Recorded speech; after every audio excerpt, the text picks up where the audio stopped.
Hello friends, इस video में आपको कराने वाली हूँ क्लास 12 के अंतर्गत हिंदी का मॉडल पेपर। ठीक है, पूरा सॉल्यूशन आपको करवाऊंगी। और ये साहित्यिक हिंदी का मैंने सामान्य हिंदी का करवा दिया। ठीक है, ये साहित्यिक हिंदी का ज़्यादा डिफरेंस नहीं होता, बस थोड़ा सा ग्रामर में डिफरेंस होता है। बाकी आर्ट साइड और साइंस साइड दोनों बच्चों के लिए हेल्पफुल है, बस थोड़ा सा चेंज होता है ग्रामर में। आपको बता दूंगी, वो आपको नहीं पढ़ना है। ठीक है, तो चलिए देख लेते हैं। और बहुत ही हेल्पफुल वीडियो होगा ये, और यहाँ से डायरेक्टली क्वेश्चन आपको मिलेंगे। मैं आपको जितना इंपॉर्टेंट क्वेश्चन बताऊंगी आपको वो सारे कर लेने हैं। ठीक है, एक भी क्वेश्चन आपका बोर्ड एग्जाम में आउट नहीं जाएगा, और ऐसा ही पेपर मिलेगा, बिल्कुल भी टेंशन नहीं लेनी है। और हिंदी में आप 90+ इजीली लेके आ जाएंगे। ठीक है, बहुत ही सिंपल होता है। हिंदी इंग्लिश का आपको बिल्कुल भी इग्नोर नहीं करना है। डिक्टो क्वेश्चन मैच होते हैं, इसमें ज़्यादा घुमा फिरा के क्वेश्चन तो आते नहीं, सीधे सीधे आते हैं। तो आपको अच्छे से कर लेना है, क्योंकि आपकी परसेंट बहुत ज़्यादा इंक्रीज करते हैं दोनों सब्जेक्ट। बाकी साइंस, फिजिक्स, केमिस्ट्री, बायो, इनमें क्या होता है, क्वेश्चन घुमा के आते हैं तो बच्चे कन्फ्यूज आते हैं। इनमें क्या है, आपको डिक्टो सेम टू सेम मिलेंगे। तो आपको बिल्कुल लाइटली नहीं लेना, और बहुत अच्छे से आपको सिलेबस के अकॉर्डिंग जो जो इंपॉर्टेंट बताए मैंने आप उतना कर लीजिएगा। आप 90+ ईजी ले आएंगे हिंदी में। ठीक है, कुछ भी नहीं होता, सेम टू सेम क्वेश्चन आते हैं। ग्रामर मैंने आप करवाई दी है, दोनों के लिए हेल्पफुल है, देख लीजिएगा। एक ही वीडियो में आपको मिल जाएंगे संधि, ठीक है, संधि समास सब मैंने बताई दिए, और एक में आपको रसछंद अलंकार मिल जाएंगे, तो कर लीजिएगा। ठीक है, फटाफट देख लेते हैं। 100 मार्क्स का आएगा। ओके, इंग्लिश के इंपॉर्टेंट कैरेक्टर मैं करवाई रही हूँ, वो करते जाइए। बाकी ग्रामर पूरी अपलोड है, वो भी आप चैनल पे आके कर सकते हैं। ठीक है, मैंने लैम का करवा दिया है, 7 मार्क्स में आएगा, और डेरी का आपको कल मिल जाएगा। तो चलिए देख लेते हैं एमसीक्यू फटाफट से। इसका हो जाएगा सेकंड। ठीक है, आपको रचनाएं बहुत अच्छे से याद कर लेनी। जयशंकर प्रसाद हुए, अयोध्या सिंह उपाध्याय, हरिओद, प्रेमचंद। के लिए आपको क्या करना है, प्रथम नाटक, प्रथम कहानी, प्रथम उपन्यास मैंने आपको बता दिया, वो कर लीजिएगा। और रचनाएं आपको मेन में पढ़ लेनी है। ठीक है, तो वो आपको देख लेनी है। इसमें ऑप्शन सेकंड हो जाएगा, ये है कविवचन सुधा। ठीक है, इधर से हो जाएगा 1900। सेवा सदन, गवन, गोदान बहुत इंपॉर्टेंट है, ये प्रेमचंद के हैं। ठीक है, त्यागपत्र उपन्यास बहुत पूछा था, वो जयनंद कुमार का है। और आगे कौन है, प्रगतिवादी युग के कवि हैं, और इनसे पूछा था कि तारा सप्तक, ठीक है, उनका संपादक, तारा सप्तक का संपादन अगे ने किया था। 3 आपको डेट याद रखनी है। एक प्रथम वाला 1943, 1951 ये दूसरा हुआ था, 1959 ये तीसरा हुआ था। ये 3 खूब पूछाते हैं। 4 आए थे तारा सप्तक, चौथा था 1979, ये बहुत कम पूछा था, पर ये 3 डेट बहुत पूछी जाती है। ठीक है, और इसका संपादन अगे ने किया था, ये प्रगतिवादी युग के कवि हैं, तो आपको ध्यान रखना है। ठीक है, प्रथम कहानी यहाँ पे डायरेक्ट ना पूछ के बस यहाँ पे पूछ लिया गया कि इसका श्रेय किसको दिया जाता है। तो प्रथम कहानी मैंने आपको बहुत अच्छे से बताई, इंदुमती। ठीक है, प्रथम उपन्यास परीक्षा गुरु, प्रथम नाटक आपको अच्छे से कर लेना, मैंने सारे करवा दिए, एक ही वीडियो में आपको मिल जाएंगे। तो इसके हैं किशोरी लाल गोस्वामी। ठीक है, इनकी एक फेमस रचना है आवारा मसीहा, वो पूछी जाती है। विष्णु प्रभाकर की कौन सी है फेमस, आवारा मसीहा, ध्यान रखना। ठीक है, आदिकाल का ग्रंथ नहीं है, तो ये तीनों ही हैं। पद्मावत नहीं है। ठीक है, ये मध्यकालीन युग का है। अष्टछाप के कवियों का संबंध देखो, ये मैंने सामान्य हिंदी का करवाया था, उसमें भी आया था। तो कौन सी शाखा से, कृष्ण भक्ति शाखा से। ठीक है, नेक्स्ट है श्रृंगार और वात्सल्य रस के अमर कवि कौन है, सूरदास जी हैं।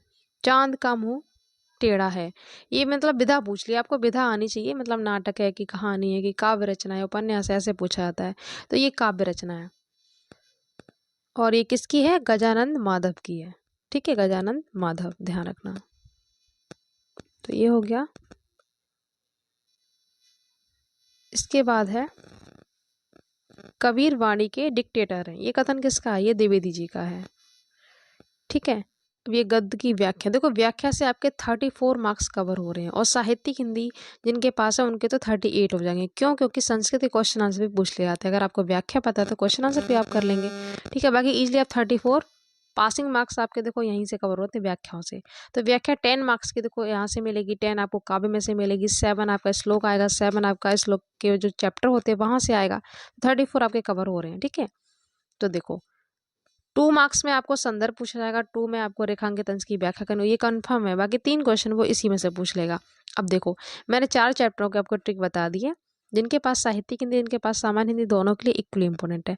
पहला चैप्टर आपको जो पढ़ना है, राष्ट्र का स्वरूप। राष्ट्र का स्वरूप में देखो क्या है, राष्ट्र मिल जाएगा, मैंने आपको ट्रिक बताई है। राष्ट्र हो जाए, राष्ट्रीयता हो जाए, धरती, माता, पृथ्वी, ये वर्ड आ जाए तो आप चैप्टर कौन सा है ये, तो आप पहचान लेंगे ये कौन सा है, राष्ट्र का स्वरूप है। और इसके लेखक कौन है, डॉक्टर वासुदेव शरण अग्रवाल।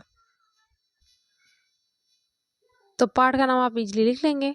ठीक है, राष्ट्र का स्वरूप, लेखक का नाम आप लिखेंगे वासुदेव शरण अग्रवाल। अगर संदर्भ आए तो आप कैसे लिखेंगे, प्रस्तुत गद्यांश हमारी पाठ्य पुस्तक गद्य खंडिक के वासुदेव शरण अग्रवाल द्वारा रचित राष्ट्र का स्वरूप नामक पाठ से लिया गया। कई बार बता दिया। रेखांकित में कुछ नहीं करना होता है, रेखांकित अंश की व्याख्या में कुछ भी नहीं होता, जो अंडरलाइन होती है बस आपको उसका मीन्स देना होता है। ठीक है, अगर आपको कुछ भी ना अपनी भाषा में आप ना दे पाए तो उसी लाइन को लिख देंगे लेखक कहना चाहता है कि ये, ठीक है, इस तरीके से।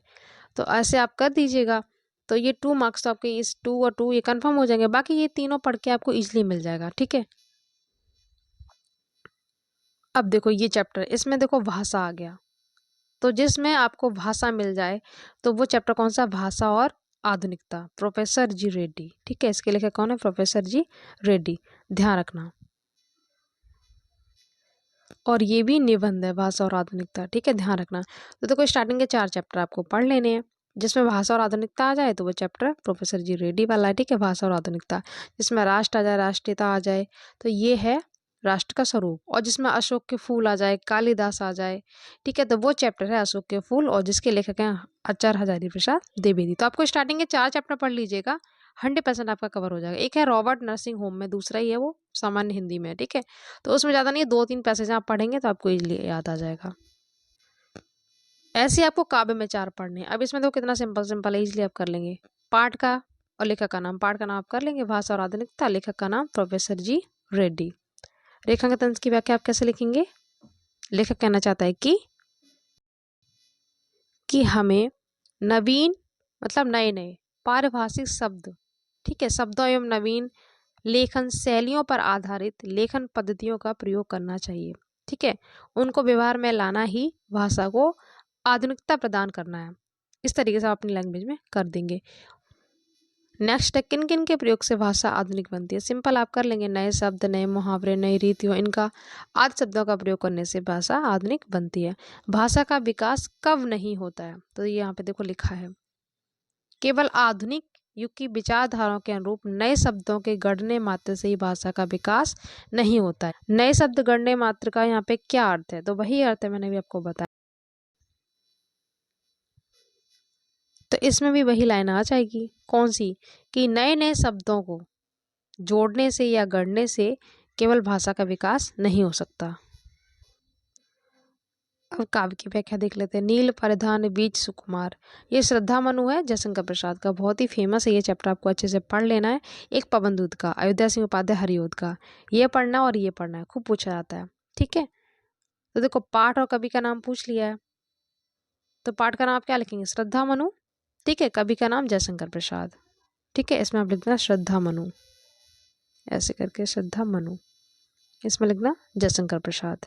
ठीक है, ये कामायनी महाकाव्य जो है ना उसके अंतर्गत आता है, ध्यान रखना। कामायनी महाकाव्य किसका, जयशंकर प्रसाद का है। तो देखो रेखांकित अंश की व्याख्या में भी पूछा जाता है, तो इसमें क्या होता है, अपनी भाषा में आपको लिखना होता है। तो नील प्रधान, तो यहाँ से लेकर गुलाबी रंग तक, ये भी आपको बता दूंगी। ठीक है, मैंने आपको अलंकार ट्रिक से करवाए, मेघ वन, ये वाला चिन्ह मिल जाए आपको कहीं भी तो वो रूपक अलंकार होता है। मैंने आपको उसमें भी बताया था, सामान्य हिंदी का जब करवाया उसमें कमल मुख आया था, ऐसे करके कमल मुख, तो उसमें भी कौन सा अलंकार था, रूपक, ये वाला चिन्ह मिल जाए। सास ही से आ जाए तो उपमा होता है। जनो मनु मानो ये वर्ड आ जाए तो उत्प्रेक्षा होता है। ठीक है, एक ही वर्ड की आवृत्ति बार बार हो तो अनुप्रास होता है। ये ट्रिक मैंने करवा रखी है, आप देख लीजिएगा। नीले वस्त्र में लिपटी नायिका की छवि कैसी दिख रही है, तो रेखांकित अंश की जब व्याख्या आपको बताऊंगी तो उसमें ये वाला आंसर आ जाएगा, नीले वस्त्र में लिपटी नायिका की छवि कैसी दिख रही है। इसके चॉइस में और देख लेते हैं। पहले देखो ये आपको बता दूं मैं, इसमें देखो नाम ही आ गया नौका विहार, तो इसमें पाठ का नाम क्या हो जाएगा, नौका विहार। और कवि कौन है, पंत जी हैं, सुमित्रानंदन पंत, इनकी भी इंपॉर्टेंट है। अगर आप लास्ट के चैप्टर ना करना चाहें तो आपको स्टार्टिंग के कर लेने हैं। ठीक है, ये देखो लास्ट के चैप्टर में से आया है, स्टार्टिंग में ये श्रद्धा मनु आ गया। तो कभी भी आप पेपर की तैयारी करो तो आपको पेपर मतलब चैप्टर छोड़ के नहीं पढ़ना कि आपने पहला पढ़ लिया दूसरा छोड़ दिया, ऐसे कभी भी क्वेश्चन नहीं फंसते हैं। करो तो आपको स्टार्टिंग के 4 पढ़ लेने हैं बस। ठीक है, काव्य में भी यही पढ़ना है, ऐसे आपको गद्य में पढ़ना है, 100% आपका फंस जाएगा। अभी मैं आपको संस्कृत में भी बताऊंगी कौन कौन से चैप्टर आपको पढ़ने हैं। ठीक है, श्लोक भी और वो भी, तो इसका देख लेते हैं पहले। ठीक है, रेखांकित अंश की व्याख्या और उसी में ये वाला आंसर आ जाएगा। और ये देखो परिधान, परिधान का मतलब होता है धारण करना, धारण करना या पहनना या फिर पहनना, ये होता है। मृदुल का मतलब होता है कोमल, मृदुल का मतलब क्या होता है, कोमल।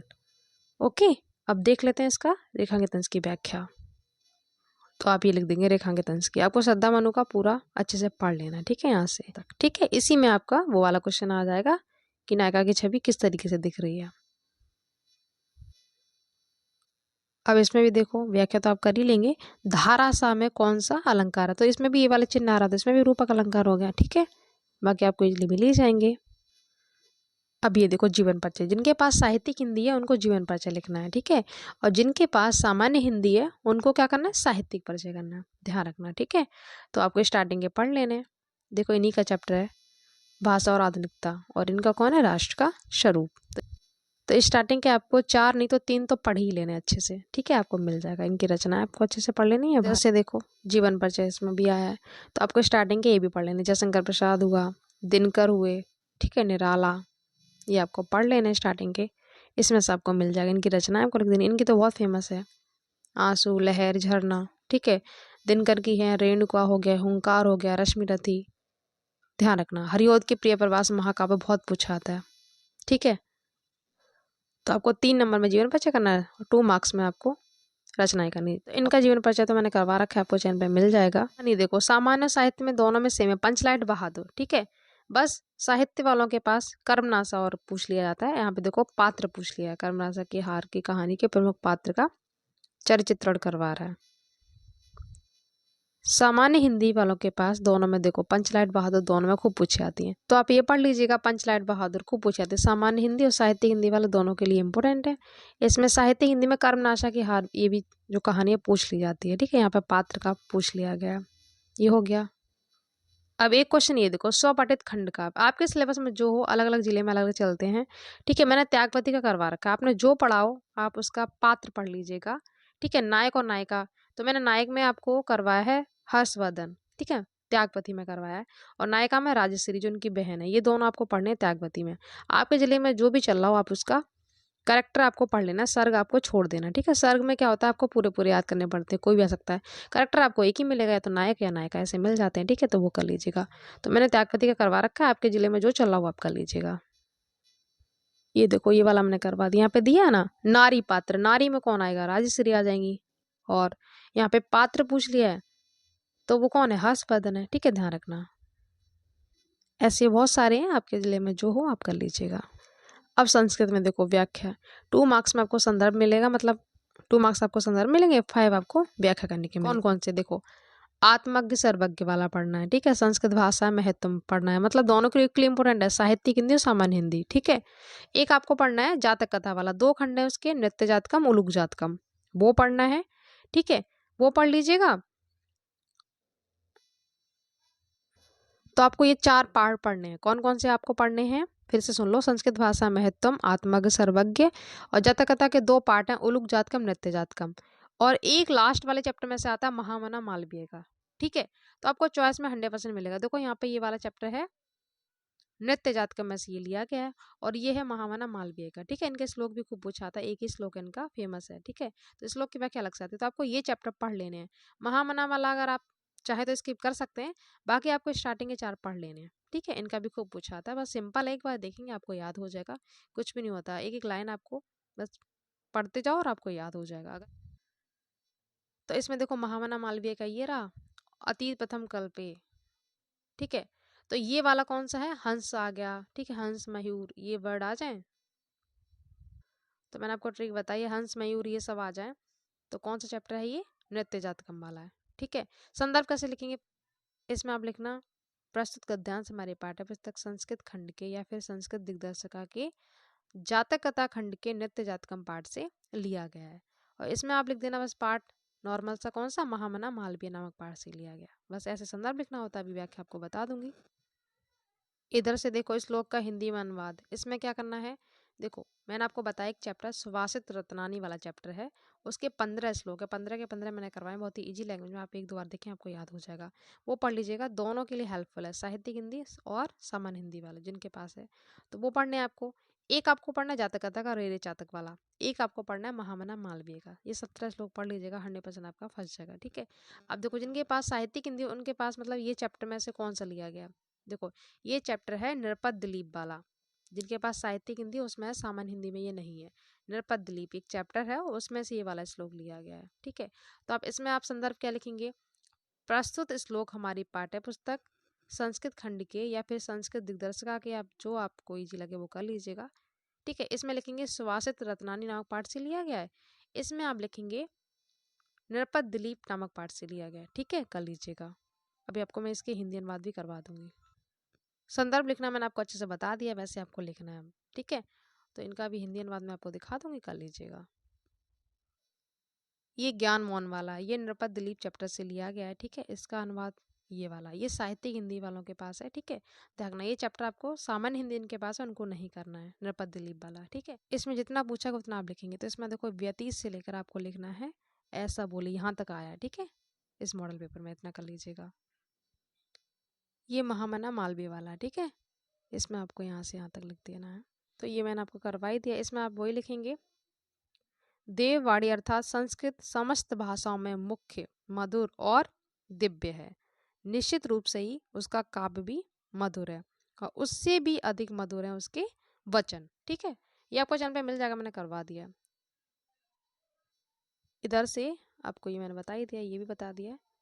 ये ऑप्शनल है, आपको पढ़ना हो तो आप पढ़ लीजिएगा, आपको चॉइस में ये चैप्टर मिल जाएगा। अगर आपने स्टार्टिंग के 4 पढ़ लिए तो आपको 100% एग्जाम में मिल जाएगा। ठीक है, अब ये देखो संस्कृत में प्रश्न उत्तर, ये सामान्य हिंदी में नहीं आते हैं, तो जिनको व्याख्या आती है वो इजली कर लेगा। संस्कृत साहित्य कवि क्या पे, मतलब संस्कृत साहित्य के प्रमुख कवि पूछे गए, तो के की जगह आपको कवि के नाम लिखने हैं। वाल्मीकि लिख देना है, वेद व्यास, ठीक है, कालिदास, वाल्मीकि, वेद व्यास, कालिदास, उसके बाद आप संत लिख देंगे। ठीक है, किम धनम सर्व प्रधानम, कौन सा धन सबसे प्रधान होता है, तो आप यहाँ लिखेंगे विद्या।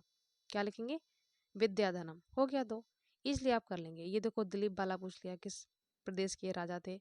अगर आपने चैप्टर पढ़ा तो आपको इजीली आ जाएगा। ठीक है, ये हो गया। ये आपको एक ही वीडियो में सारे मिल जाएंगे रस अलंकार, अच्छे से कर लीजिएगा। मैंने बहुत ही इजी लैंग्वेज में करवाए हैं, जाएंगे अच्छे से, मैंने चैनल पे करवा रखे हैं, तो वहाँ से आप कर लीजिएगा। फिर ये निबंध है, जो अच्छा लगे कर लीजिएगा। देखो एक इसमें भी पूछ लिया जाता है, तो अगर आपको आपने पढ़ा है जीवन परिचय तुलसीदास का, तो वो भी आप इसमें लिख सकते हैं। ये संधि मैंने आपको बहुत अच्छे से ट्रिक से बताई हैं। देखो आ की मात्रा आ रही है तो ये हो जाएगा ऑप्शन ए।